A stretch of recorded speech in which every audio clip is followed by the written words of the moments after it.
So this December, you will have been attending our church for 6 years.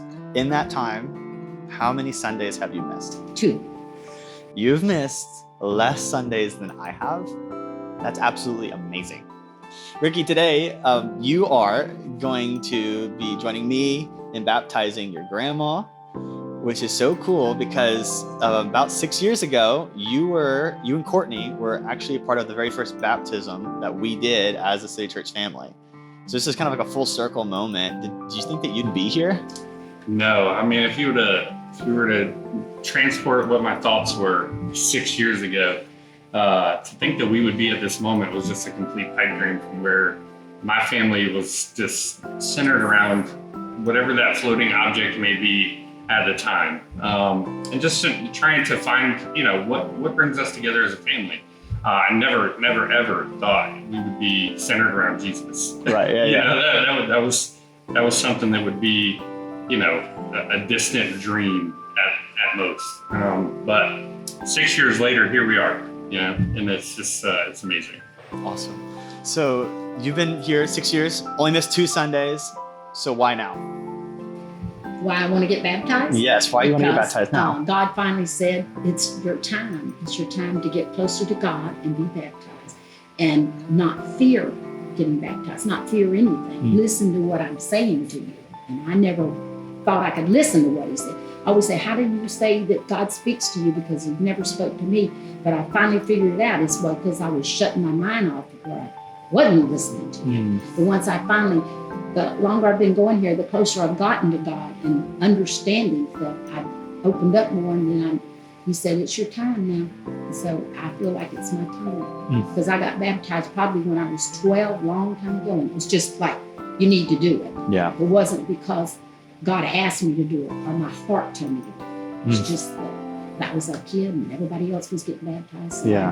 So now I feel like I'm making that decision, not because somebody else is doing it. Right. Yeah. I'm looking forward to getting baptized. Yeah.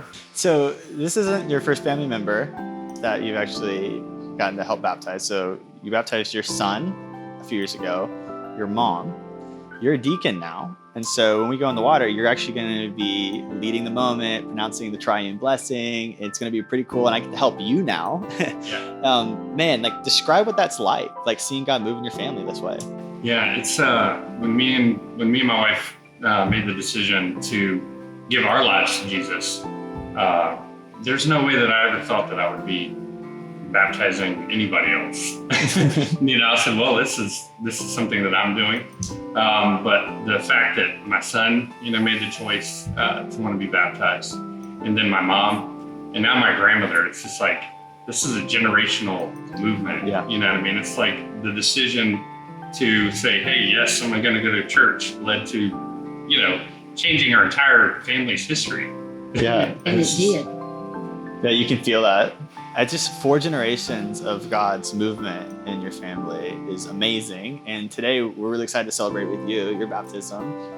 Here's what the Apostle Paul says about baptism in Colossians chapter 2. He says it this way: having been buried with Jesus in baptism, in which you were also raised with him through faith in the powerful working of God who raised Jesus from the dead.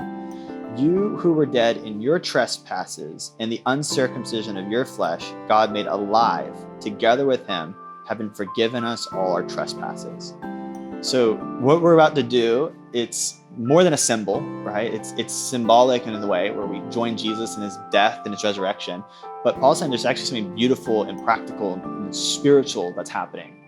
You're going from death to life. There's this circumcision, like a cutting away of the old life so that you can experience the fullness of your new life. And it's such a beautiful moment. And I just know that there's probably someone who's watching this right now and they can almost feel that tugging, maybe they're hearing the voice of God calling them to enter into the kingdom and to give their life to him fully and to join Jesus in baptism. What would you say to someone who's maybe on that fence or thinking about it? Just don't fear it. Listen to what God is saying to you, because God is telling you the right thing to do. And I never believe that.